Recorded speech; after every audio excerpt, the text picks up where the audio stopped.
गौतम की शादी रश्मि के साथ हुई थी। आज उनकी फर्स्ट नाइट थी। फूलों से सजे बिस्तर पर बैठी रश्मि बहुत ही खूबसूरत लग रही थी। गौतम उसके पास गया और बिस्तर पर बैठ गया। उसने रश्मि के हाथों को अपने हाथों में लिया। गौतम ने जैसे ही यह किया, रश्मि ने अपना हाथ खींच लिया। गौतम ने फिर से उसका हाथ पकड़ा और उसे गले से लगाने की कोशिश की तो रश्मि अपना सिर नीचे झुकाकर बैठ गई। गौतम ओहो शर्मा गई, लेकिन तुम्हारी इस अदा ने मुझे और भी दीवाना बना दिया। रश्मि चलो अब शर्माना छोड़ो और मेरी बाहों में आ जाओ और भूल जाओ सब कुछ। रश्मि जी वो गौतम, अरे क्या हुआ, खुलकर बोलो जो बोलना है। गौतम ने अनुरोध पर रश्मि ने जो कहा वो उसे बहुत अटपटा लगा। गौतम, ये कैसी मन्नत मांगी है तुमने? सुहाग रात का इंतज़ार तो सबको होता है। रश्मि जी होता तो है, लेकिन शादी के पहले ही आपकी लंबी उम्र और हम दोनों का प्रेम खूब बढ़े, इसके लिए यह मन्नत मांगी थी। मन्नत मांगते वक्त यह कहा था कि शादी के 1 महीने बाद ही मैं अपने पति के साथ खुलकर प्रेम करूंगी।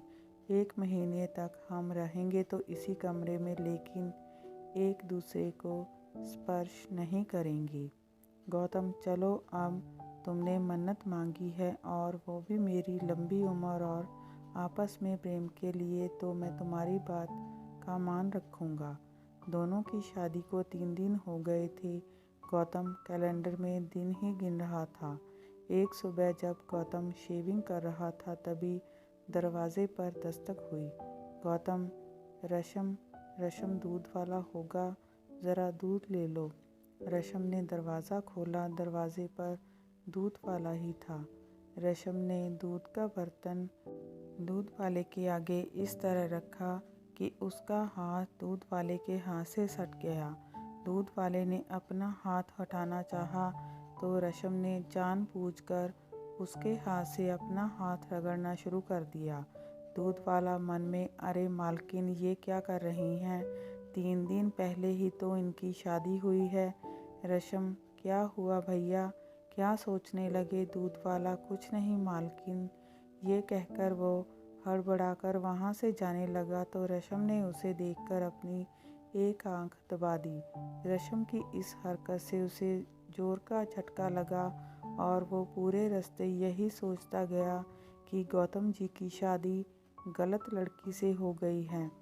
बताओ, 2 दिन हुए शादी को और वो पराये मर्द को न सिर्फ छू रही है बल्कि आंख भी मार रही है। छी छी, घोर कलयुग आ गया है। एक दिन जब गौतम ऑफिस गया हुआ था तो कपड़े लेने के लिए धोबी उनके घर आया। धोबी, मालकिन आपने कपड़े निकाल कर रखे हैं ना?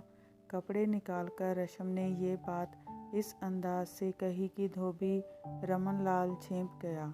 धोबी जब कपड़े लेकर जाने लगा तो रश्मि ने उसे देखकर भी आंख मार दी। रमन लाल के जहन में भी वही सब चलने लगा जो दूध वाले के जहन में चल रहा था। रश्मि का ये बर्ताव धीरे धीरे मोहल्ले वालों के बीच चर्चा का विषय बन गया था। एक दिन जब गौतम ऑफिस से घर लौटा तो सोसाइटी के गेट पर खड़े गार्ड ने उससे कहा, गार्ड, राम राम साहब। गौतम, राम राम भाई, राम राम जी। गार्ड साहब, वो मुझे आपसे कुछ कहना था।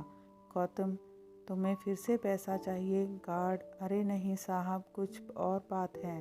उसके बाद गार्ड ने गौतम से जो कहा उसे सुनकर गौतम का पारा 7वें आसमान पर पहुंच गया। गौतम, तुम पागल तो नहीं हो गए हो या होश खो दिए हो अपने? तुम्हें पता ही भी है तुम मेरी पत्नी के बारे में क्या कह रहे हो? गार्ड साहब, मैं झूठ नहीं बोल रहा हूँ। आप जब ऑफिस चले जाते हैं तो मेम साहब हर दिन मुझे बुलाती है, कभी मेरा हाथ पकड़ती है और कभी आंख मारती है। गौतम देखो, तुम बर्दाश्त की सीमा मत लांघो, नहीं तो तुम्हारी शिकायत में सोसाइटी में कर दूंगा। तुम्हारी नौकरी चली जाएगी। यह कहकर गौतम वहाँ से निकल गया। लेकिन कुछ दिनों बाद जब दूध वाले और धोबी ने यही बात गौतम से कही तो वह सोचने पर मजबूर हो गया। गौतम मन में ही यह सब लोग रेशम के बारे में ऐसी बातें क्यों कर रहे हैं? मुझे तो कहा कि उसने मन्नत मांगी है, मुझे छूने तक से मना कर दिया और गैर मर्दों को वो आंख मार रही है, मेरी गैर हाजिरी में उन्हें घर बुला रही है। नहीं नहीं, ऐसा नहीं हो सकता है। लोग झूठ बोल रहे हैं, लेकिन सभी लोग झूठ क्यों बोलेंगे? क्या करूं मैं? रेशम से बात करूं क्या? नहीं नहीं, उसे बुरा लग गया तो। गौतम रेशम से प्यार करता था, इसलिए उसने लोगों की बातों पर कोई ध्यान नहीं दिया। लेकिन एक बात जो उसने महसूस की वो ये थी कि रेशम किसी से घंटों फ़ोन पर बातें करती रहती थी। एक बार जब उसने उससे पूछा कि वो किससे बातें कर रही थी तो उसने कहा, यहाँ पर फ़ोन पर बात करने में भी कोई पाबंदी है क्या? गौतम, पाबंदी नहीं तो कोई पाबंदी नहीं है रेशम, मैं अपनी दोस्त से बात कर रही हूँ, शर्मिला नाम है उसका। हम बेस्ट फ्रेंड हैं, लेकिन मेरी शादी हो गई यहाँ दिल्ली में और वह शादी करके दुबई चली गई। अब हमारा मिलना जुलना ज़्यादा संभव तो नहीं, इसलिए हम फ़ोन पर ही बातें करते हैं। आपको यकीन नहीं है तो ये लीजिए फ़ोन और मेरी दोस्त से बात कर लीजिए। यह कहकर रेशम ने मोबाइल गौतम की ओर बढ़ा दिया।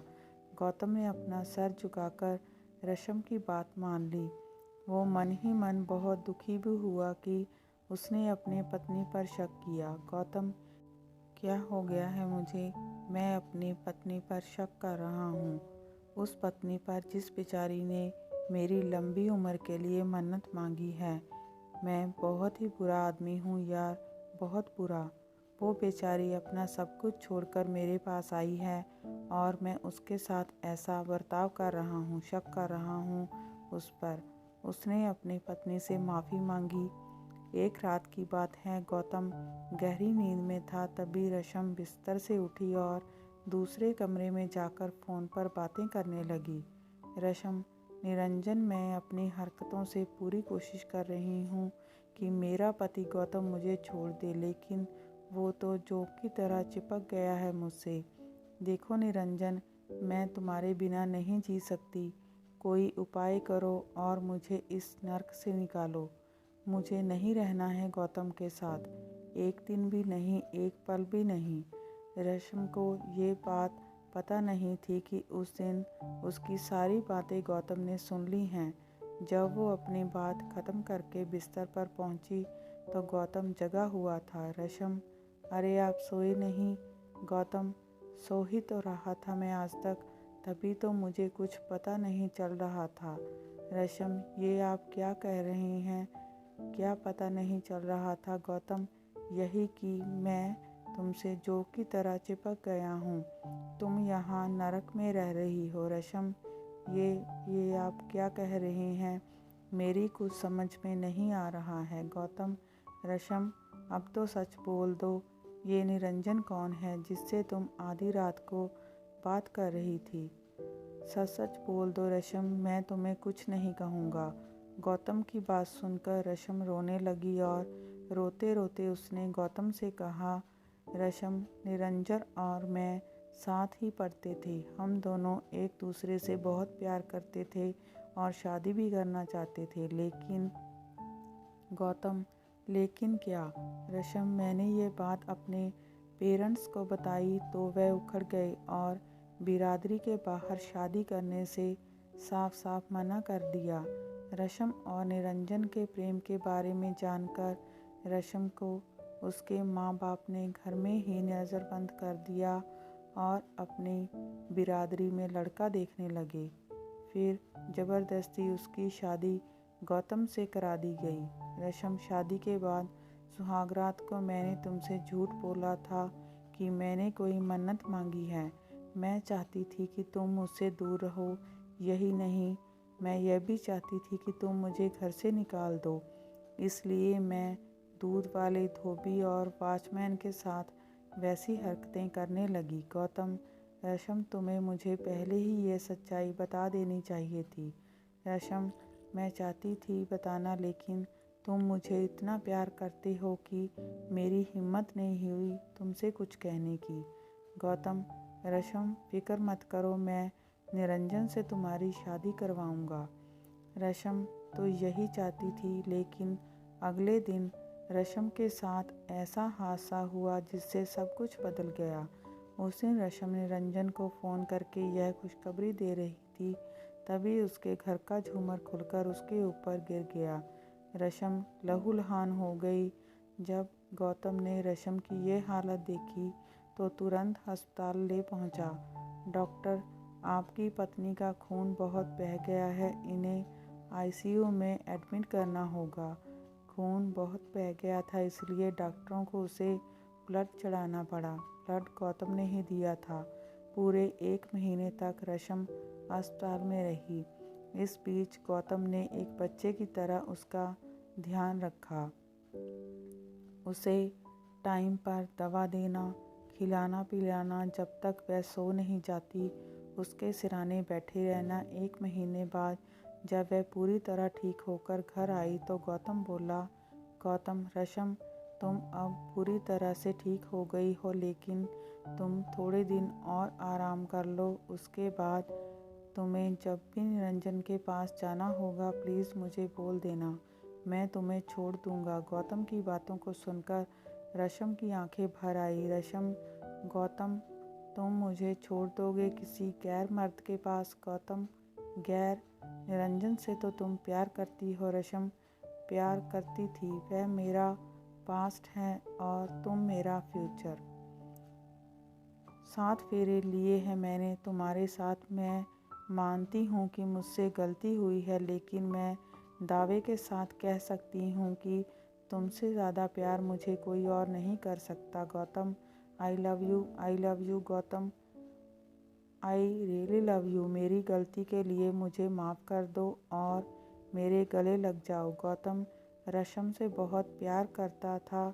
जो प्यार करते हैं वो दूसरे की गलती को दिल से नहीं बल्कि माफ़ कर देती हैं। गौतम ने रशम को माफ़ कर दिया और दोनों ने नए सिरे से अपना जीवन जीना शुरू कर दिया।